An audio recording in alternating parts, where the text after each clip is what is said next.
Eu quase não gravo esse vídeo, porque esse assunto me dói muito. Quando eu vi o caso do que aconteceu com o cachorro orelha, aquele lá da Praia Brava que tá todo mundo falando, eu senti algo muito diferente dentro de mim. E aí eu parei, pensei, mas nem sempre isso aconteceu comigo, né? E desde que o Charlie, né, o meu cachorro, entrou na minha vida, eu simplesmente não consigo mais ver nenhum tipo de caso de crueldade animal da mesma forma que eu vejo hoje, né? Claro, antigamente eu sempre sentia errado, eu me indignava, mas hoje isso me atravessa de tal forma, isso me dói tanto que eu não consigo nem explicar por que isso, de como aconteceu isso. E aí eu parei para pensar, né, refletir sobre isso, né? Como essa empatia nasceu em mim, né? Ela não nasceu do vazio.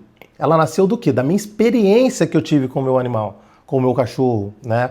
Ela nasce quando a vida coloca alguém ou algo que entra dentro da nossa história, né? Quando você convive com um animal, com um gato, com um cachorro, você tem uma experiência muito diferente. Assim quando você tem um filho também, né? Quando você tem um avô que é fragilizado, quando alguém muito próximo passa por uma situação de limite, né? De vícios em apostas, enfim, qualquer coisa.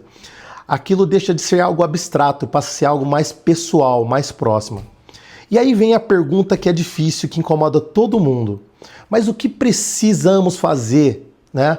Será que esses adolescentes, se tivessem vivido experiências, né, de contato humanizados, né, se ele tivesse tido experiências com fragilidade, com alguém que precisa, né, que precisa de cuidado, com a dor real do outro, será que essa seria a mesma reação deles? Será que eles teriam feito a mesma coisa?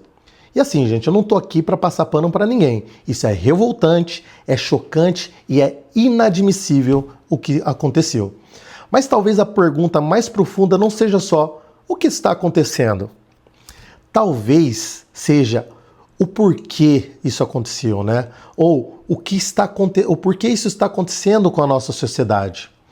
E a gente perde muito tempo falando sobre muitos problemas, né, que está acontecendo. Mas a gente não se importa muito com a dor do outro. Essa dor que está ficando distante da realidade, dos muros de condomínio, das riquezas que afastam tudo. A miséria ele só virou uma estatística. A violência é só uma manchete, a crueldade virou um vídeo que a gente desliza o dedo e passa. Tá tudo muito longe, tudo muito pessoal. E quando a dor fica muito distante, o outro deixa de existir como alguém, né? Então isso é necessário. Isso abre brechas e brechas muito, mas muito perigosas. As brechas para que esses adolescentes, né, que estão começando a vida agora, né, estão iniciando a vida agora, causar esse tipo de coisa, né? Em algum momento eles decidem machucar um ser tão indefeso, tão inocente, que não faz mal para ninguém. Isso é sim de se dignar. Mas eu quero também convocar vocês, todos vocês, para algo. Olha o meu cachorro aí, não estava no script. Isso é de dignar, eu sei, mas também nos convoca para algo, né? Porque cabe a nós, aos pais, às mães, às escolas, à comunidade inteira, a pensar sobre tudo isso, né? Sobre o que nós precisamos fazer para criar situações que nos aproximem dos nossos filhos, para que eles sejam humanizados, né? Para que eles comecem a fazer algo realmente para a sociedade, de ter contato, né? Viver histórias reais de fragilidade. Não é para traumatizar, mas para formar caráter, né? Desenvolver compaixão, para ensinar o que o outro sente, né? Que o outro importa. E eu vejo isso claramente no trabalho social que nós fazemos aqui na nossa cidade, né? O projeto Tive Fome. No projeto, a gente faz questão de que as pessoas vejam a dor do próximo. Por isso que a gente posta coisa na internet, a gente divulga, mas não como número, né? Mas como gente, como humano. Famílias em situação de rua, pessoas que não têm nenhuma geladeira em casa, que não tem um básico.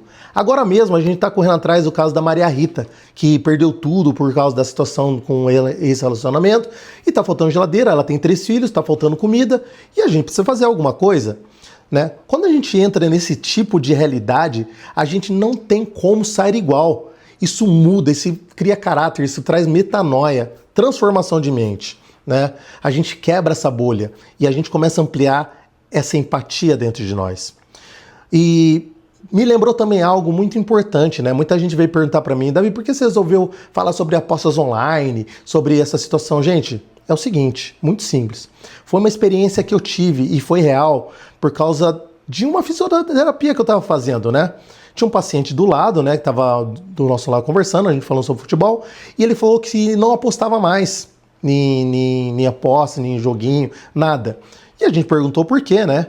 E na resposta dele foi porque ele perdeu alguém muito próximo dele por causa de aposta. Ficou devendo muita gente, etc., a cabeça daquele jeito, acabou tirando sua vida, né? Eu trago aqui essa reflexão para que a gente possa pensar nisso, o que nós precisamos fazer, né?